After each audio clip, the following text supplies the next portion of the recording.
Shalom Bapak Ibu Saudara yang dikasihi Tuhan Yesus Kristus. Apa kabar Anda hari ini? Dimanapun Anda berada, saya berharap Anda selalu dalam keadaan yang baik. Dan sangat senang, seperti biasa saya bisa kembali menyapa Anda melalui program Sapaan Gembala GKI Manyar pada hari ini.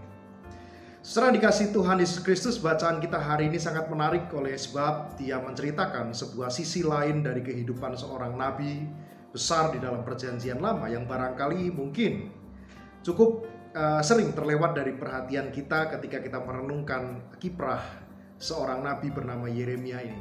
Nabi yang sangat profetik sekali ya, dan dengan sangat berapi-api dia menyuarakan apa yang menjadi kehendak Allah dalam kehidupan umatnya. Tetapi narasi yang kita baca dalam bacaan hari ini menunjukkan sebuah sikap atau menunjukkan sebuah situasi yang sangat bertolak belakang dari gambaran yang paling umum dari seorang nabi yang biasanya kita lihat, kita pernah dengar sebelumnya dalam perjanjian lama.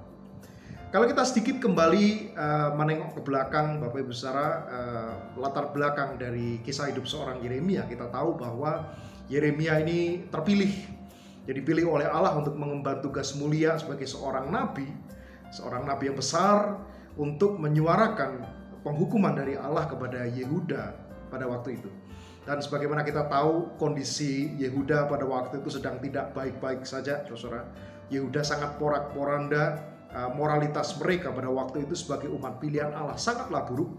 Dan paling tidak Yeremia kemudian dipilih oleh Allah untuk memberitakan terkait dengan tiga hal ini. Yeremia dipilih oleh Allah untuk menegur umat pilihan Allah ini terkait dengan tiga hal ini. Sedikitnya yang saya catat ada tiga hal. Yang pertama terkait dengan dosa para nabi. Jadi dikatakan kalau kita melihat dalam Yeremia 23 ayat ke-14, para nabi pada waktu itu, para pemimpin agama ini, para rohaniwan ini terlibat dalam persinahan, tipu muslihat, dan kemunafikan, dan lain sebagainya. Bahkan kalau kita melihat di sana, Yeremia sempat menegur para nabi ini karena mereka justru menguatkan hati orang-orang yang berbuat jahat. Jadi kita bayangkan ya, apa yang terjadi pada sebuah bangsa ketika para rohaniwannya pun ternyata melenceng jauh dari jalan Allah. Dan Yeremia menegur mereka dengan keras karena mereka tidak mengakui dosa-dosanya itu. Dan yang kedua, Yeremia juga mengabarkan penghukuman Allah terkait dengan dosa rakyat Yehuda itu sendiri. Kalau kita baca dalam Yeremia 5 ayat ke-28, ada teguran yang sangat keras karena dikatakan di sana bahwa rakyat itu menjadi gemuk, mereka menjadi gendut begitu. Tapi gemuknya mereka itu karena mereka melakukan kejahatan. Mereka melakukan atau mengambil keuntungan dari anak yatim piatu, dari orang janda dan orang-orang miskin dan lain sebagainya. Dan Allah tidak suka pada kemunafikan seperti ini. Dan yang ketiga dikatakan juga adalah para imamnya, orang-orang yang sangat dekat dengan ritual keagamaan. Nah, dikatakan kalau kita lihat dalam Yeremia 5 ayat 31, para imam ini bukan mengajarkan jalan-jalan Allah, tetapi mereka justru membiarkan nabi-nabi palsu ini menuntun rakyatnya. Nabi-nabi palsu dibiarkan untuk mengatakan nubuatan-nubuatan yang menyenangkan hati para pemimpin yang lalim daripada mereka menyuarakan kebenaran dari Allah. Nah, saudara, ini kejahatan yang sangat sistemik dan sangat masif sekali terjadi di Yehuda pada waktu itu. Dan situasi Yehuda sungguh sangat porak-poranda pada waktu itu ketika Yeremia diutus kepada mereka. Nah, ketika Yeremia hadir di tengah-tengah mereka, tetapi ini saudara poinnya, ternyata tindakan heroik Yeremia itu untuk membela kaum yang lemah.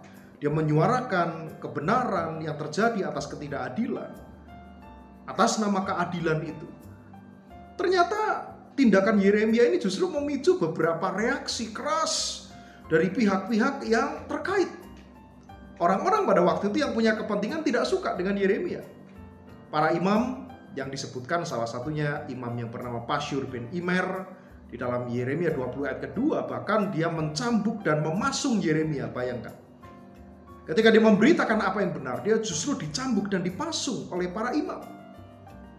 Dan yang kedua, rakyat Yehuda itu sendiri, bangsanya sendiri justru berusaha membunuh Yeremia. Mereka mengadakan sebuah persekongkolan, persepakatan gelap untuk membunuh Yeremia, untuk membungkam mulutnya ketika dia mengatakan kebenaran. Dituliskan dalam Yeremia 18 ayat ke-18. Nah, sesuai terhadap situasi itu, Yeremia yang terlihat gagah pada awalnya, Dia terlihat terbiasa bersuara lantang itu, kemudian sebaliknya. Dia sempat berada dalam titik terendah dalam hidupnya. Dan dia menunjukkan reaksi yang bernada penyesalan. Kalau kita membaca tadi dalam Yeremia 20 ayat 14-18, itu rangkaian ratapan dari Yeremia. Maka dikatakan, terkutuklah hari ketika aku dilahirkan. Dia sangat menyesal. Dan saudara, kita bisa melihat disinilah kerapuhan Yeremia. Sisi rapuh dari seorang Yeremia sebagai manusia terlihat jelas di dalam narasi penyesalannya ini.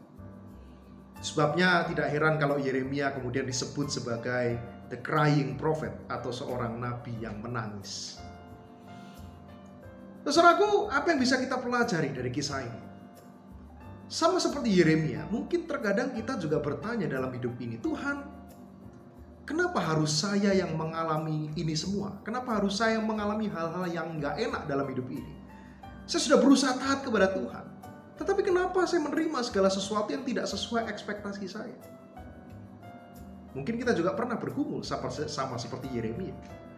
Tapi saudaraku, dari kisah Yeremia ini kita belajar bahwa melalui setiap pergumulan dan penderitaan, Allah justru sedang mempersiapkan kita menjadi pribadi-pribadi yang dewasa dalam iman dan berbuah di dalam karya. Saudaraku, Yeremia dipilih bukan karena ia kuat dan mampu, bukan. Melainkan supaya ia semakin sadar siapa yang sesungguhnya bekerja di balik seluruh karya pelayanannya. Saudara kasih Tuhan, kekuatan seorang pengikut Kristus bukan terletak pada keyakinannya akan kemampuan dirinya sendiri, melainkan justru pada kuasa Allah yang memampukan kita untuk berjuang di dalam segala kelemahan dan kerapuhan diri kita. Selamat menemukan Tuhan di dalam pergumulan, bahkan kerapuhan-kerapuhan hidup yang kita alami. Tuhan memberkati kita. Salam.